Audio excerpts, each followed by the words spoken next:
Hey everyone, first of all, I hope that you're having a good time over the holidays, even though they probably look quite different than they usually do this year. And seeing that this is my last video in 2020, I'd like to address some things to help you with your New Year's resolutions, which you may have already given some thought to, or maybe you're starting to think of them slowly in the next couple days. So here are some things to help you get a strong start in the new year with your New Year's resolutions.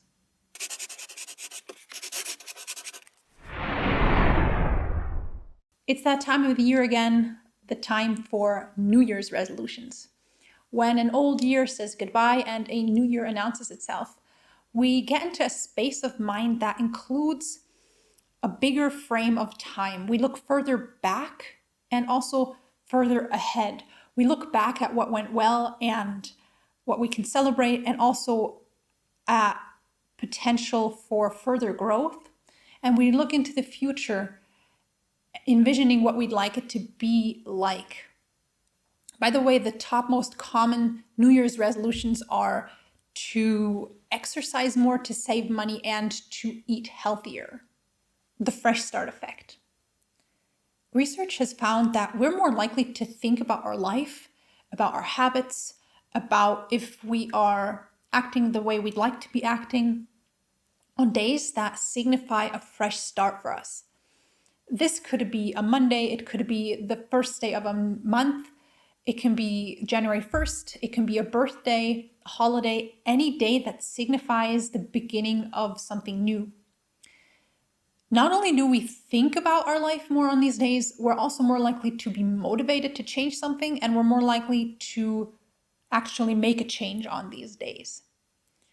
For example, in one study, it was found that people think about their health more on a Monday compared to any other days of the week. Or another study found that if someone has the goal to go to the gym, the likelihood they will actually go to the gym increases up to 47% on days that signify a fresh start. The reason for the fresh start effect is that these days signify a new chapter for us. They change the way we see ourselves. It's a shift in our identity. It feels like an old chapter is closing and a new chapter is opening up. We can feel like a phoenix rising from its ashes on these days. We feel more disconnected from our past. And this disconnection from our past also disconnects us from all the failures we've experienced in pursuing our goals. So these days give us the feeling that this is no longer part of me, this is no longer part of who I am, this failure to meet this goal.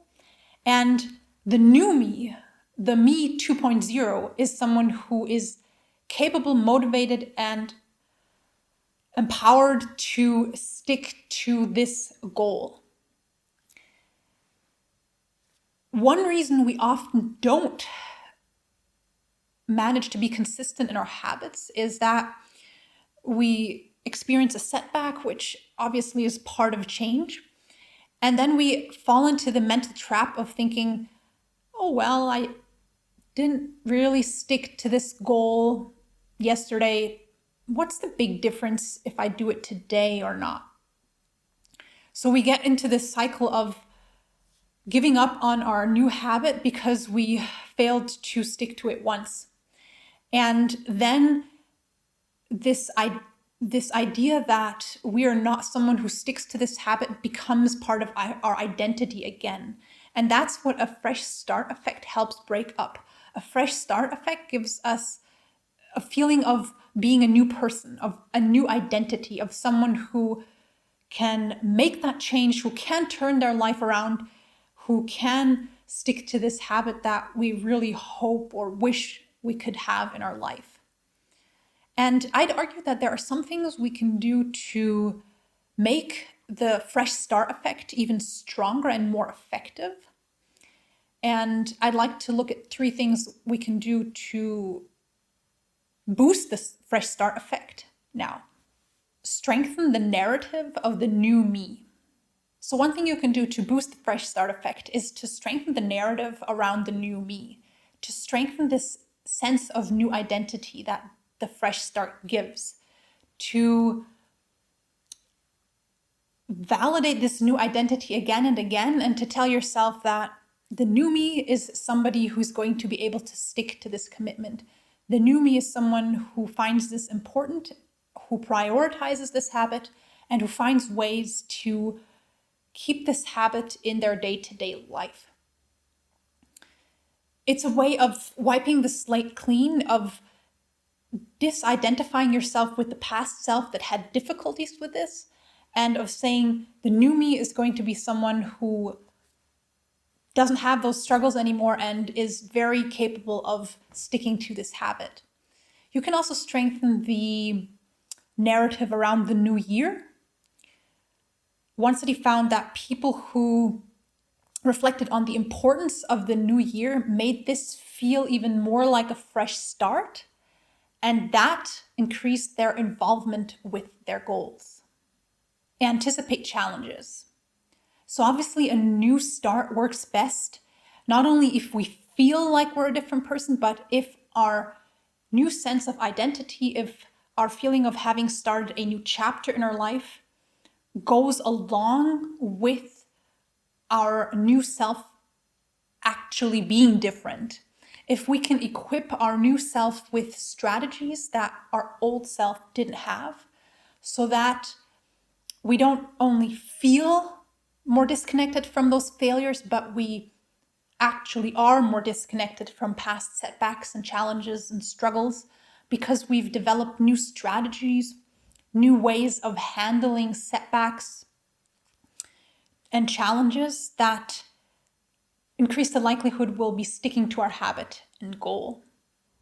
And one of the greatest challenges is the question how we deal with setbacks.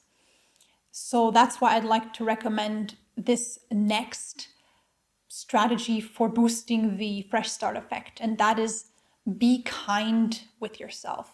I cannot overemphasize the importance of this last strategy. Research has shown again and again that if we are hard on ourselves after having failed to stick with our habit or act the way that we'd ideally wanted ourselves to behave, we increase the likelihood that we won't be sticking to the habit in the future. So it's not only that being hard on ourselves doesn't work as a motivator, it actually makes it worse. It makes the likelihood that we will be successful in our new habit even lower.